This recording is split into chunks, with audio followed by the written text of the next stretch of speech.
Rocky कहाँ है? जी है साहब। उनसे कहो जवाहर नगर पुलिस स्टेशन से इंस्पेक्टर विजय आए। ठीक है, आप बैठिए, मैं उन्हें खबर करता हूँ। जल्दी बुलाइए।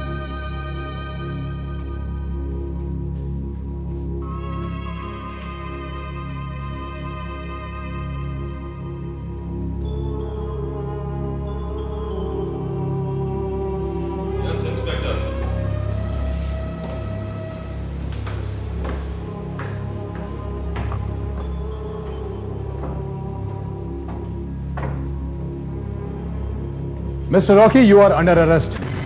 आपको मेरे साथ पुलिस स्टेशन चलना होगा। What for? क्या किया मैंने? आपने एक लड़की का रेप किया है, बलात्कार किया उसके साथ। क्या बकते हैं आप? इंस्पेक्टर, मैं और बलात्कार, आपको जरूर कोई गलतफहमी हुई है। आप गलत जगह पर आए हैं इंस्पेक्टर। यकीनन आपको किसी ने गलत इंफॉर्मेशन दी है। देखिए, ना तो मुझे किसी ने गलत इंफॉर्मेशन दी है, ना तो मैं किसी गलत फहमी का शिकार हुआ हूं, और ना ही मैं किसी गलत जगह पर आया हूं। आपके नाम मेरे पास अरेस्ट वारंट है। आप चुपचाप पुलिस स्टेशन चलिए, वरना आपके साथ मुझे सख्ती करनी पड़ेगी। आप जानते हैं कि आप किससे बात कर रहे हैं? जी मैं अच्छी तरह जानता हूं, मैं एक गुनहगार से बात कर रहा हूं। आपके दिमाग का कोई स्क्रू ढीला तो नहीं हो गया इंस्पेक्टर? देखिए, मैं फिर से कह रहा हूं कि आपको जरूर कोई गलतफहमी हुई है। चलिए, आपकी बात मान लेते हैं, लेकिन एक शरीफ शहरी होने के नाते क्या आप मेरी गलतफहमियों को दूर करने में मेरी मदद नहीं करेंगे? देखिए, किसी लड़की ने आप पर बलात्कार का इल्जाम लगाया है। पुलिस स्टेशन चलिए और अपने आप को बेगुनाह साबित कर दीजिए। मेरे पास ऐसी फालतू बातों के लिए वक्त बिल्कुल नहीं है, और मेरे ख्याल से आपको भी ऐसे बेकार के केस में अपना वक्त बर्बाद नहीं करना चाहिए इंस्पेक्टर।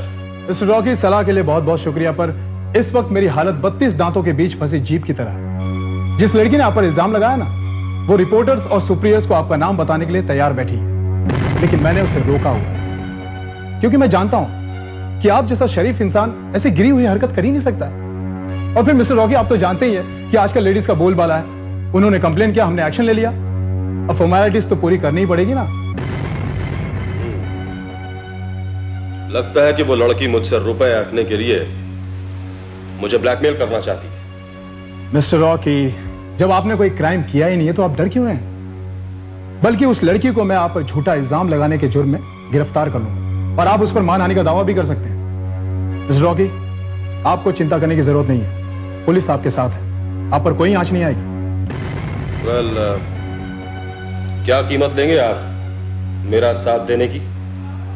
वेल, कीमत आप जो चाहिए वो दे दीजिए, जो मर्जी में आपके। रॉकी, आप इतने अच्छे इंसान हैं, बल्कि मैं कहता हूं आज के जमाने में आप एकदम फिट इंसान हैं, तभी तो आपने इतना बड़ा कारोबार संभाल के रखा है।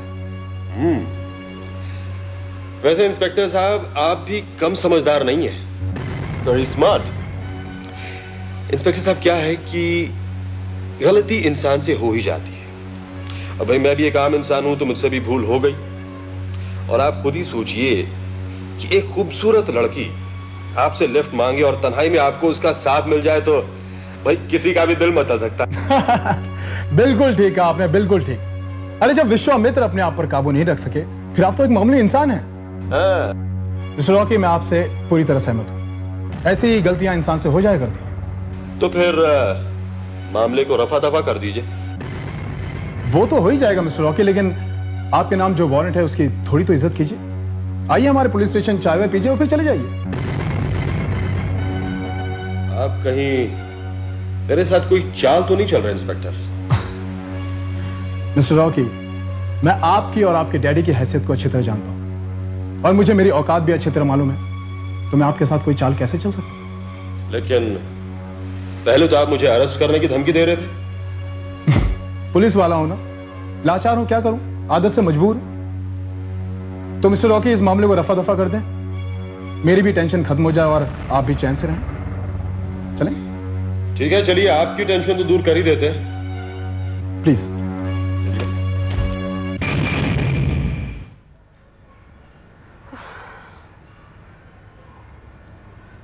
क्या बात है, इंस्पेक्टर विजय अभी तक आए नहीं? उनको आना तो चाहिए, अभी आती होंगी। भाई, मुझे मेहरबानी भी करती इंस्पेक्टर, मुझे अपनी कभी कोई भी चिंता नहीं रहती, समझे? मिस निशा, क्या ये वही लड़का है जिसने आपको कार में लिफ्ट दी थी और आपसे?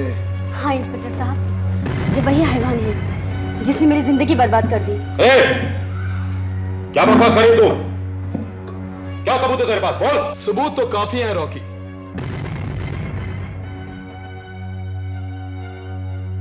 पहला सबूत यह है कि निशा ने तुम्हें पहचान लिया। दूसरा सबूत है निशा की मेडिकल रिपोर्ट। और तीसरा सबूत है तुम्हारी कार, जिसे हमारे सब इंस्पेक्टर ने पहचाना और जिसके जरिए हम तुम तक पहुंचे। तो आखिर तूने अपनी औकात दिखा ही दी। मिस्टर रॉकी, मैं आपको पहले भी बता चुका हूं कि मैं अपनी औकात जानता हूं। Do you understand? तूने मेरे साथ जो होशियारी की है ना इंस्पेक्टर, वो तुझे बहुत महंगी पड़ेगी, बहुत महंगी। मिस्टर रॉकी, ये है मिस शालिनी खन्ना, जर्नलिस्ट है। अभी अभी आपने मुझे जो धमकी दी है ना, उसके बारे में ये अखबार में जरूर लिखेंगे। भाई, आपका काला कारनामा पब्लिक के सामने तो आना ही चाहिए ना। और इस इन्हें लॉकअप में बंद कर दो। एक मिनट इंस्पेक्टर, अब मैं देखता हूं कि तू अपनी ये नौकरी कैसे बचाता है। इस वर्दी की बहुत गर्मी है तुझे इंस्पेक्टर। अब मैं देखता हूं कि ये वर्दी तेरे जिस्म पर कब तक रहती है।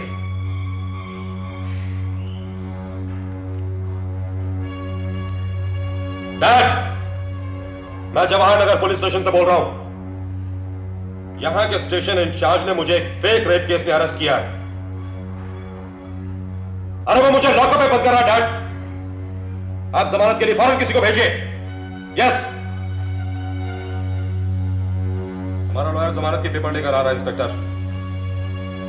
तब तक मैं यही इंतजार करता हूं। सॉरी मिस्टर रॉकी, आपकी जगह यानी लॉकअप में। और सर चलिए। ठीक है इंस्पेक्टर, कर लो अपनी जिद पूरी, तुम कर लो। चलो चलिए।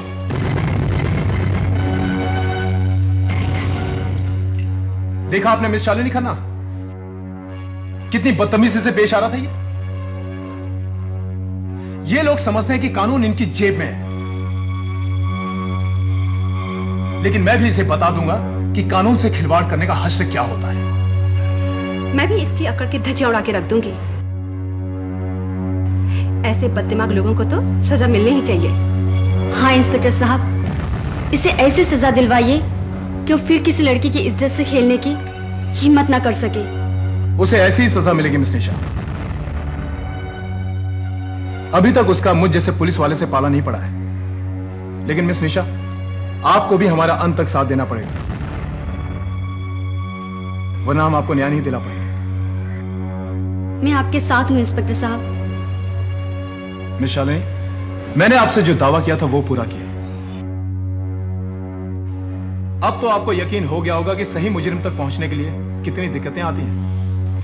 यस इंस्पेक्टर, मैं सोचती हूँ अगर सारे इंस्पेक्टर आपकी तरह मेहनत और लगन से काम करें तो अपराध पर पूरी तरह से काबू पाया जा सकता है। रॉकी को पकड़ने में आपने जो मेहनत की है उसकी तो तारीफ होनी चाहिए ना। अच्छा, अब मैं चलती हूँ। मैं इस खबर को अखबारों के फ्रंट पेज पर छपाऊंगी। मेरा यहाँ और कुछ काम है इंस्पेक्टर साहब। फिलहाल तो नहीं है, लेकिन अब ये केस कोर्ट में जाएगा। उसके बाद आपकी जब भी जरूरत पड़ेगी आपको हाजिर होना। मैं हाजिर हो जाऊंगी। अच्छा, तो अब मैं चलती हूँ। ओके इंस्पेक्टर, अब हम चलते हैं। Okay, thank you very much. और सर, मैं बंडिया और उसके आदमी को लेकर कोर्ट जाता हूँ, तुम यहाँ ख्याल रखो। Okay sir. रॉकी क्या कर रहा है? मोबाइल में किसी लड़की से हंस हंस के बात कर रहा है। अमीर बाप की बिगड़ी हुई औलाद और कर भी क्या सकती है। पवार, इसके बाप को बहुत कॉन्फिडेंस है ना कि इसका बाप इसे बचा लेगा, लेकिन मैं भी इसे देखता हूं कि ये कैसे बच पाता है।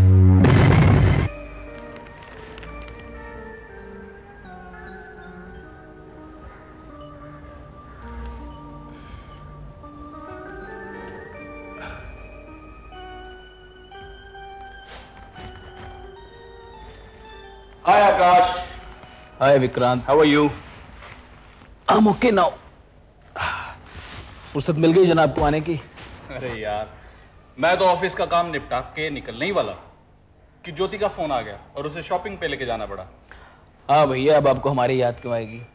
अब तो आप अपनी होने वाली श्रीमती जी के साथ आने वाले दिनों की रिहर्सल कर रहे थे। हाँ, और आप ताने देने की रिहर्सल कर रहे हैं। पता है, वो मुझे घर लेके जा रही थी और मैंने उसे टैक्सी में ये कह के बिठा दिया कि तुम चलो मैं आता हूं। हाँ?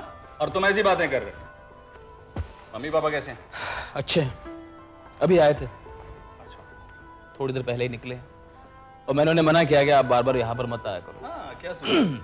अरे हाँ विक्रांत, तुम्हारे बाबा भी आए थे सुबह। हाँ, बताया था उन्होंने। तुम्हारे बाबा तो मेरे पापा के पीछे हाथ धोकर ही पड़ गए। क्यों? अरे भाई, मेरी शादी के लिए। और तो बोले भी तुम भी जल्दी शादी कर लो। मुझसे कहने लगे कि जैसे विक्रांत ने ज्योति को पसंद किया है तो तुमने भी किसी लड़की को पसंद किया तो बता दो, तो जल्दी से तुम्हारा भी काम कर देते। हाँ, तो ठीक ही कहा ना उन्होंने। भाई, अगर तुम्हारा कहीं अफेयर है तो इट इज फेयर एनफ। तुम्हें उन्हें बता देना चाहिए था। कुछ दिनों के बाद भी तो पता लगेगा ही। अरे भाई, जब कोई बात होगी तो सामने आएगी ना। और वैसे भी तुम जानते हो कि मुझे इन बातों में कोई इंटरेस्ट है नहीं। जिसको इंटरेस्ट है वो एक ही शख्स है, अमर। हर रोज आइसक्रीम की तरह नई लड़की बदलता है। जैसे आइसक्रीम की वैरायटीज होती हैं, उसी तरह उसके लिए लड़कियों की वैरायटीज भी हैं। तुम जानते हो, जिस तरह से वो लड़कियों को फ्लर्ट करता है, लड़कियां भी उसे फ्लर्ट करती हैं।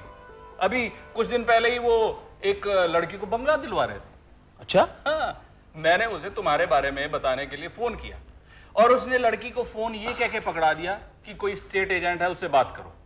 और लड़की भी लगी कहने कि मुझे एक बंगला चाहिए जिसमें पोर्टिको हो, लंबा चौड़ा लॉन हो, 8-10 बेडरूम हो। अगर उसकी पसंद का बंगला ढूंढने जाए तो 3-4 करोड़ से नीचे का नहीं मिलेगा। और जनाब ने फिर उससे फोन लिया और मुझे पता क्या कहने लगे? क्या कहा हो उसने? साला लड़की को इंप्रेस कर रहा होगा। कहने लगा, देखो भाई स्टेट एजेंट, आपने मैडम की चॉइस सुन ली है, उनकी रिक्वायरमेंट आपको पता लग गई है, उसके अकॉर्डिंगली उन्हें बंगला दिखा दीजिए। और आपने बंगला दिखा दिया और मैडम ने बंगला ले लिया। स्टूपिड। वैसे कभी सुधरेगा नहीं है। अरे यार, क्या बताऊं, आज सुबह 9 बजे मैं उसके घर गया तो जनाब सो रहे हैं। रात भर मटर गश्ती करेगा तो दिन में तो सोना पड़ेगा ना उसको भाई। हाँ यार, तुम ठीक कहते हो। उसके मम्मी पापा भी उसे समझा समझा के थक गए, लेकिन वो है कि उसके कान पे जूं तक नहीं रेंगती। मैंने भी उसे कितना समझाया, लेकिन उस पर तो कोई असर ही नहीं होता है यार। असल में विक्रांत, शराब की लत ने उसे एकदम से निकम्मा कर दिया। मेरे ख्याल से अब उसका दिल किसी काम में लगता नहीं। तुम ठीक कहते हो। Hi Akash. Hi Vijay. Hi Vikrant. Hi Vijay, how are you? Akash, court में अगले महीने 15 तारीख की पेशी है। वाघमारे का बयान तो हो गया। मैं चाहता हूँ कि अगली पेशी तक तुम दोनों का भी बयान हो जाए ताकि केस का निपटारा हो जाए। अरे लेकिन विजय, ये तो बड़ी लंबी डेट मिली है। नहीं विक्रांत, ये तो बहुत करीब की डेट है, वरना हमें कभी कभी 3-3 महीने के बाद की तारीख मिलती है। हाँ? और इन पेशियों के चक्कर में जो केसेस के फैसले महीनों में खत्म होते हैं ना, इस पेशी की वजह से साल लग जाते हैं। वैसे विजय, आपके डिपार्टमेंट में कोई ऐसा सिस्टम होना चाहिए जिसमें केसेस को निपटाने में कम से कम वक्त लगे। हाँ, बहुत मुश्किल है आकाश। अब देखो ना, केस होता है, पुलिस गुनहगार को गिरफ्तार करती है और उस गुनहगार को साबित करने के लिए केस कोर्ट में जाता है। जिरा होते हैं, बयान होते हैं, लेकिन इस दौरान अगर सबूत पेश नहीं किया गया या गवाह पेश नहीं किया गया या कोर्ट का टाइम खत्म हो गया तो जो कमजोर होते हैं ना, वो फौरन अगली तारीख के लिए रिक्वेस्ट कर देते हैं। लेकिन इसका फायदा कौन उठाता है? क्रिमिनल्स। वो गवाहों को किडनैप कर लेते हैं। जब तक ये सारी चीजें अदालत में सही ढंग से पेश नहीं की जाएंगी तब तक कोई फैसला नहीं हो सकता। इसी सिस्टम की वजह से क्रिमिनल्स के इतने हौसले बढ़ गए। अरे छोड़ यार, ये सब तो चलता रहेगा। तू सुना, तेरे एंगेजमेंट की तैयारियां कैसे चल रही हैं? तैयारियां तो बहुत जोरों पर चल रही हैं भाई। विक्रांत साहब हमारी होने वाली भाभी के साथ आजकल खूब जमकर शॉपिंग कर रहे हैं। ओहो, congratulations, very good very good.